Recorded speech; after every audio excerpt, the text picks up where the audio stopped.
I have to say, well, I thank God for life that I could see the family this morning because time now so they would have been on mooning grounds for me. What was meant to be the start of a fresh work week for Ronnie Mahon turned into a terrifying fight for survival in the early hours of Monday morning. Shortly after 1 a.m., a massive mango tree in the backyard of Ronnie's home in Munlong, St. Andrew, came crashing down onto the wooden structure he shares with his brother, completely destroying it and pinning Ronnie inside his bedroom. Ronnie shared details about the experience with the GBN News team. In the heat of the sleep, I just hear this scuffle when I do things I catch myself. I just feel the house just start rattling. And when I think myself, I know that I realize the tree just fall on top of the house. And I was trapped. I was trapped there, and my brother-in-law say he heard the wreckage when he run out, he started bawling. That's my brother-in-law there. And when he think that he went and he called me brother, he called my sister, everybody for help. And they say, but I'm telling them, look, Ronnie, sure Ronnie dead. So anything they know, they come and they started thing, they had to cut the flooring to get me out. And all I was bawling, I say, oh God, I need a little ease. My 2 foot, I getting pressure to build the house coming down on my 2 foot. And he had a piece of stump in the tree.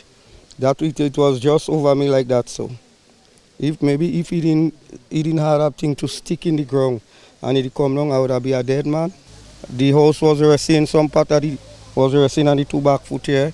As you can see, I get a little wound in my head, little thing in my head. I got a little thing to the side by my bottom here, and I got a little jock to the back of the neck. Ronnie was rushed to the Princess Alice Hospital with injuries to his head and severe pains across his body. The entire house was reduced to rubble. Thompson Mahon, Ronnie's brother, said he and his 14-year-old nephew were also asleep in the house when the incident occurred. They are still traumatized by the frightening experience. I lie down sleeping. My little nephew. So I hear I find the house just getting. When I get up and I want to see house on the ground, I have to pull out my little nephew there.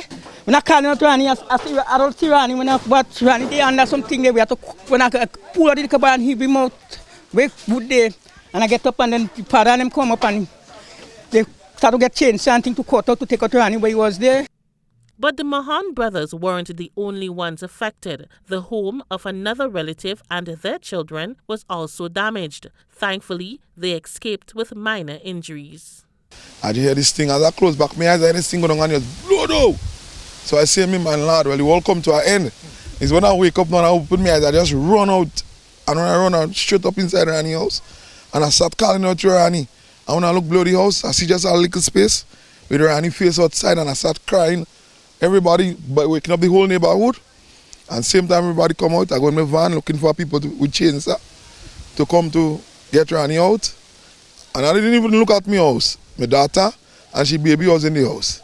It's still this, when I come back from the hospital, when I get more bright, I went and I watched my house. And I realized I could have lose some of my family too.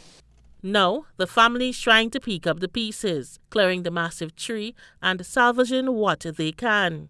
They told GBN that members of the Royal Grenada Police Force and the Grenada Housing Authority have since visited and promised to assist in rebuilding what was lost. For Ronnie Mahon and his family, it's a miracle they're still here. And while the road to recovery may be long, they're holding on to faith, family, and the hope that help is on the way. Rena P. Thomas, GBN News.